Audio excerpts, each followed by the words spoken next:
এই সূরাটি আয়তনে ছোট হলেও মর্যাদার বিচারে কোরআনে কারীমের শ্রেষ্ঠতম সূরা সমূহের মধ্য থেকে অন্যতম। নবী করিম সাল্লাল্লাহু আলাইহি সাল্লাম এক হাদিসে বলেছেন, ইন্নাহা লাতাআদিলু সুলসাল কোরআন, নিশ্চয়ই সূরা ইখলাস এটি মর্যাদার বিচারে এবং সওয়াবের দিক থেকে কোরআন কারীমের 1/3 বা 1/3 সমতুল্য।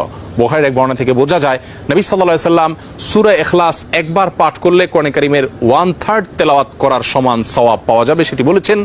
এর উপর ভিত্তি করে অনেক উলামায়ে কেরাম বলেছেন, 3 বার যদি কেউ কুল হুয়াল্লাহ সূরা বা সূরা ইখলাস পাঠ করে তাহলে আল্লাহ রাব্বুল আলামিন তাকে গোটা কোরআন একবার পড়ে শেষ করার সমান সওয়াব দান করবেন। অন্য আরেকটি হাদিসে বর্ণিত হয়েছে, এক ব্যক্তি সূরা ইখলাস পাঠ করেছেন, নবী সাল্লাল্লাহু আলাইহি ওয়াসাল্লাম সে শুনতে পেয়ে তিনি বলেছেন ওয়াজাবাত, অর্থাৎ তার জন্য ওয়াজিব হয়ে গেছে।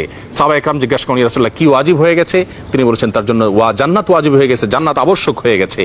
অন্য একটি বর্ণনায় তিনি বলেছেন, যদি কেউ 10 বার সূরা ইখলাস বা কুল হুয়াল্লাহ সূরা পাঠ করে আল্লাহ রাব্বুল আলামিন তার জন্য জান্নাতে একটি প্রাসাদ নির্মাণ করবেন। মসজিদে কুবার একজন ইমাম নিযুক্ত ছিলেন, যিনি প্রতি রাকাত ফরজ নামাজে সূরা ফাতিহা পাঠ করার পর যখন অন্য সূরা মেলানোর অপশন আসে তিনি প্রথমে সূরা ইখলাস পাঠ করেন, এরপর অন্য সূরা পড়েন। সাহাবায়ে কেরাম এবং সেই মসজিদের মুসল্লিরা নবী সাল্লাল্লাহু আলাইহি ওয়াসাল্লামের বিষয়টি উত্থাপন করলেন এবং তারা জানতে চাইলেন কেন তিনি এমনটি করেন।